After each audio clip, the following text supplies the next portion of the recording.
শুভ সকাল বন্ধুরা। তো দেখো সকাল সকাল চলে এসছে সবজিওয়ালা, তাই বৌদি গেছে সবজি কিনতে। এই যে দেখো চারপাশটা কি কুয়াশা। এখন বাজে সকাল 8:30। তো বৌদি তারপর সবজি কেনার পরে লেগে পড়েছে কাজে। মানে সকালে যা যা কাজ থাকে, বিশেষ করে গ্রামে তো প্রচুর কাজ থাকে। তো সেই কাজগুলোই তোমাদের সঙ্গে আজকে একটু শেয়ার করছি। তো দেখো অনেক হাঁসের বাচ্চা রয়েছে, তো তাদের তো ঘর থেকে এই যে বের করে নিল। তা একটা নেট বানিয়েছে, দেখো চারপাশে পুরো নেট দিয়ে আটকে রেখেছে। কারণ এরা যদি বাইরে যায়, তো বাইরে না খুব শেয়াল আছে, কুকুর আছে, তো ওরা খেয়ে নেয়। তো সেই কারণেই আর কি এদের আটকে রাখা হয়। দেখো ভেতরে অনেক মুরগিও রয়েছে, তো এদের খাবার খেতে দিয়েছে। তো এর মধ্যে রয়েছে ভাত, আর ধান ভাঙালে যে কুড়ো থাকে না, মানে ধানের ওপরের যে খোসাটা, তো সেই খোসাটা দিয়েই আর কি মেখে দিয়েছে ওদের, ওরা খাচ্ছে। আর এইদিকে দেখো রয়েছে দুটো ছাগল, দুটো গরু। আর কি গ্রামে যা যা থাকে সমস্ত বাড়িতেই কম বেশি গরু ছাগল হাঁস মুরগি সবই থাকে। তো এইদিকে বৌদি আবার দেখো এই ঘরটা আবার খুলে দিচ্ছে, তো এর মধ্যেও মুরগির বাচ্চা রয়েছে। আর এইদিকে আমার বৌদি কি দেখাচ্ছে দেখো, এই দেখো এর মধ্যে কি রয়েছে, ডিম রয়েছে, মুরগির ডিম। তো মুরগিগুলো আর কি ওখানে গিয়ে ডিম পাড়ে। তো বৌদির তো সকালবেলার ওই সমস্ত কাজ হয়ে গেছে, তারপরে মাছ ধুতে বসেছে। আর এই যে টোটোতে বসে বেরিয়ে পড়লাম, একটু এসেছি মার্কেটে। তো দেখো এই যে মিষ্টির দোকানে চলে এলাম, তো এখান থেকে নেব একটু মাখা সন্দেশ। তো এই যে মাখা সন্দেশ নেওয়া কমপ্লিট, বাড়িও চলে এসেছি। তার মধ্যে আবার কিছু টুকিটাকি জিনিস নিয়ে এসেছি। দেখো এই যে মাখা সন্দেশের প্যাকেট, আর এখানে রয়েছে গুড় ময়দা, মানে যা যা লাগবে, তো সেইগুলোই আর কি বাজার থেকে আমি নিয়ে এসেছি। আর এইদিকে এই দেখো এবার চলে এসেছি আমাদের বাড়িতে। তো এটা হলো আমাদের বাড়ি। তো একটা দাদা যাচ্ছিল এখান দিয়ে, মানে যারা নারকেল কেনে, তো সেই দাদাকে বলা হয়েছে আমাদের গাছের এই ডাবগুলো পেড়ে দেওয়ার জন্য। তাই ওই দাদা এই দেখো গাছে উঠেছে, আর এখানে আমার ছেলে মেয়ে আমার দাদা দাঁড়িয়ে রয়েছে। তারপরে এই দেখো গাছ থেকে ডাবগুলো এক এক করে কেটে কেটে নামিয়ে দিচ্ছে। আর সেটা দেখে আমার ছেলে দেখো কি করলো, দৌড়ে চলে গেছে। তাই ভয়ে আবার ওকে টেনে নিয়ে এলাম। তো এনে এখানে দাঁড় করিয়ে দেওয়া হয়েছে, আর আমার দাদা আবার চলে গেছে দেখো ডাবগুলো আনতে। তো দেখো বন্ধুরা, আমাদের গাছে কিন্তু অনেক ডাব হয়েছে। তো এই যে সবে এক কাঁদি পাড়া হয়েছে, এখনও আর কি গাছ থেকে পাড়া হচ্ছে। তো আমার ছেলের কাছে দিয়েছে, আমার ছেলে আবার দেখছে, আর মেয়েও দেখছে। এরা তো কোনোদিন আগে এইভাবে দেখেনি, মানে দোকান থেকে কিনে খেয়েছে, কিন্তু গাছ থেকে পাড়া তো আর দেখেনি। তো দেখো আমার ছেলে আবার খুব আনন্দে নাচ করছে, কারণ পাশে চলছে গান। সেই গানের আওয়াজে আর কি দেখো কি নাচ করছে, মানে এত আনন্দ পাচ্ছে তা বলার মতন না। তো দেখো যাই হোক কত ডাব পেড়েছে তোমরা একটু দেখে নাও। আর এই দেখো এখানেও পড়ে রয়েছে ডাব। তো আমাদের গাছে অনেক ডাব হয়েছে। তো দেখো এই যে আমার দাদা নিয়ে যাচ্ছে, সঙ্গে আমার ছেলেও একটা ডাব নিয়ে যাচ্ছে, বলছে দাও মা আমি নিয়ে যাই। তো দেখো কি সুন্দর হেঁটে হেঁটে যাচ্ছে ওখানে। তো এইটা হলো আমার মামাদের বাড়ি, আর আমাদের বাড়ি পাশেই।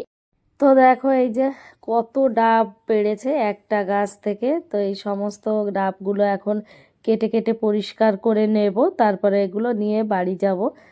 তো দেখো এই যে আমার ছেলে রেখে দিচ্ছে, আর এই যে আমি বসে পড়েছি কাজে। তো নারকেল কাটতে বসে পড়েছি। বন্ধুরা কে কে নারকেল কাটতে পারো জানাবে। আমি তো মানে মোটামুটি সব নারকেলই কাটতে পারি, কারণ ছোটোবেলার থেকেই তো আমরা গ্রামে মানুষ। তো গ্রামের মেয়ে কম বেশি সবাই পারে এই সমস্ত কিছু করতে। তো এইদিকে আবার এই যে ছোট্ট ডাবটা দেখে আমার ছেলে বলছে আমাকে এই ডাবটা দাও, আর এখন বলছে এটা কেটে দাও। তো আমি বললাম বাবা এই মুহূর্তে কেটে দেবো না, একটু পরে কেটে দেবো। তো দেখো ওখানে কিছু কাজ করে তারপরে এই যে বসে পড়লাম ওর সেই ছোট্ট ডাবটা কাটতে। তো দেখো এত কষ্ট করে কাটলাম, এর মধ্যে কি আছে, কিছুই নেই। কারণ এটা একদমই ছোট, কিছুই হয় না, কিন্তু ওরা তো আর বোঝে না। তাই একটু নারকেলটা কেটে ওদের দেখিয়ে দিলাম। তো তারপরে বলছে মা আর একটা নারকেল কেটে দাও, এবার বড়টা। তো দেখো এই যে বড় নারকেলটা নিয়ে বসে পড়েছি কাটতে। তো আমরা তো গ্রামের মেয়ে কম বেশি সবই কাজ পারি, তো তার মধ্যে নারকেল কাটাটাও পারি। তো দেখো বন্ধুরা এই যে নারকেলটা কেটে নিচ্ছি। তো ওপরের খোসাটা তো ছাড়িয়ে নিয়েছি, এবার এই যে এর গায়ে যেগুলো লেগে আছে সেগুলো আবার একটু দা দিয়ে পরিষ্কার করে নিলাম।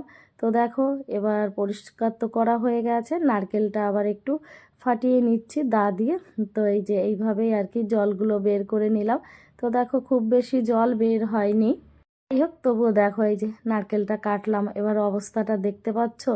এত কষ্ট করে নারকেলটা কাটলাম, এর মধ্যে কি আছে, কিছুই নেই, মানে এই নারকেলটা খারাপ। তো এখন ফেলে দিতে হবে, কি আর করা যাবে এত কষ্টের পর।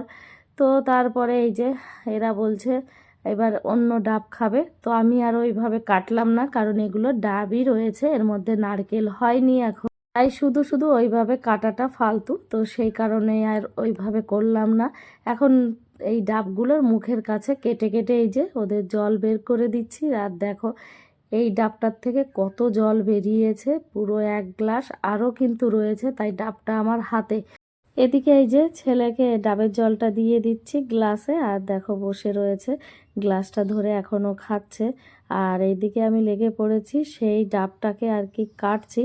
দায় বেশি ধার নেই, তো তো অনেকটা প্রেশার দিয়ে আর কি কাটতে হচ্ছে। দেখো এই দেখো, না ধার থাকলে কি হয়, খুব তাড়াতাড়ি কাটা হয়ে যায়, কিন্তু ধার নেই, তো এই জন্য প্রচুর সময় লাগছে কাটতে। দেখো বন্ধুরা কিভাবে কাটছি, এখানে একটা গাছের গোড়া রয়েছে, তাই সেই গোড়ার ওখানে বারবার আর কি এইটা দিয়ে আমি ঘা দিচ্ছি। তো যাই হোক, ফাইনালি খুব কষ্ট করার পর এই যে ফলটা মিলেছে, দেখো এই যে। তো এখন এগুলো সমস্ত আর কি বাটিতে বের করে এই যে ছেলে মেয়ের মধ্যে ভাগ করে দিলাম। এখন ওরা বসে বসে খাচ্ছে, তার মধ্যে আবার ঝগড়াও বাঁধিয়ে দিয়েছে। দেখো মেয়ে ছেলের কাছ থেকে নিয়েছে একটু, তাই রেগে গেছে। আর এইদিকে আমার মা বসে পড়েছে চাল ঝাড়তে। তো এই চালের মধ্যে রয়েছে খুদ, সেই খুদগুলো আর কি আলাদা করছে। তো যাই হোক, ওই দিকের কাজগুলো তো হয়ে গেছে। তো এইদিকে আমার বৌদি বসে পড়েছে পিঠে বানাতে। তো দেখো এই যে কিভাবে পিঠেগুলো বানাচ্ছে। তো এগুলো হলো পাটিসাপটা। তো এগুলো খেতে খুবই ভালো লাগে, তাই বৌদি বানাচ্ছে আমাদের সবার জন্য। তো এগুলো এখানে কিছু খাবো আর কিছু বাড়ি নিয়ে যাব। তো দেখো সেই কারণেই আসলে আমি বাজারে গেছিলাম। তো এই যে বানিয়ে নিচ্ছে, তো এখন দিয়ে দেবে সেই মাখা সন্দেশ, যে সন্দেশটা আর কি দোকান থেকে এনেছিলাম, তো সেই সন্দেশটা। তো দেখো এই যে কত সুন্দর দেখতে, আর ওই যে পাশে রয়েছে না, এখন এইটা দিয়ে দেবে। তো এইটার পুর দিয়ে খেতে খুবই ভালো লাগে। আমরা নারকেলের পুর দিয়ে খেতাম, আর এখন এই যে মাখা সন্দেশ দিয়ে। তো যাই হোক, দেখো আমার বৌদি বানিয়ে নিয়েছে, আর ও কিন্তু খুবই সুন্দর পিঠে বানাতে পারে। পিঠে কেন, ও সমস্ত রান্না খুবই সুন্দর পারে। তো দেখো এই যে ফাইনাল লুক, দেখতে কত সুন্দর হয়েছে না। এদিকে আমি আবার এই দেখো মাখা সন্দেশটা আবার একটু এই যে রোল রোল করে দিচ্ছি, কারণ এটা করে দিলে বৌদির খুব সুবিধা হয়, তো সেই কারণেই। আর এইদিকে দেখো আমার ছেলে খেলা শিখে গেছে, গ্রামে একদিন এসেই টায়ার খেলা শিখে গেছে। শহরের লোক কিন্তু পারে না, মানে বাচ্চারা কিন্তু এই টায়ার খেলাটা জানে না, কিন্তু গ্রামের সমস্ত বাচ্চারাই এই টায়ার দিয়েই খেলে। তো দেখো কি সুন্দর খেলছে, খুবই আনন্দ পাচ্ছে। আর এইদিকে আমার মেয়ে রান্নাবাটি নিয়ে বসে পড়েছে খেলতে। আগের দিন মেলার থেকে যে রান্নাবাটিগুলো কিনে নিয়ে এসেছিল, তো সেইগুলো দিয়েই। আর আমার ছেলের স্টাইল দেখো কি করছে, আর এখন বলছে মা দেখো আমার ট্যালেন্ট। তো দেখো কত সুন্দর খেলছে ছেলে, আর কি ছেলে এই টায়ারটা নিয়েই ব্যস্ত, আর মেয়ে দেখো ওইদিকে খেলনা বাটি নিয়ে ব্যস্ত। তাই দেখো এই যে ছেলে কি সুন্দর ঘোরাচ্ছে। তো যাই হোক, কিছুক্ষণ ঘোরানোর পরে এখন আবার টায়ারটা নিয়ে খেলবে। এই দেখো মানে চাকা চাকা বানিয়ে খেলছে। তো ও তো এইভাবে খেলছে, আর এইদিকে দেখো আমার বৌদির সমস্ত পিঠা বানানো কমপ্লিট হয়ে গেছে। দেখো কত সুন্দর না, দেখে খেতে মন চাইছে। আর এইদিকে আমার মেয়ে বসে পড়েছে কামরাঙা নিয়ে। তো এই কামরাঙাগুলো আমার মামাদের গাছে হয়েছে, তো ভীষণই টক। দেখো খেয়ে দেখাচ্ছে ওর রিয়াকশানটা কেমন। এই দেখো বলছে মা খুবই টক। তো তারপরে এই যে আমরা বেরিয়ে পড়লাম একটু মাঠে যাব, তো তার জন্য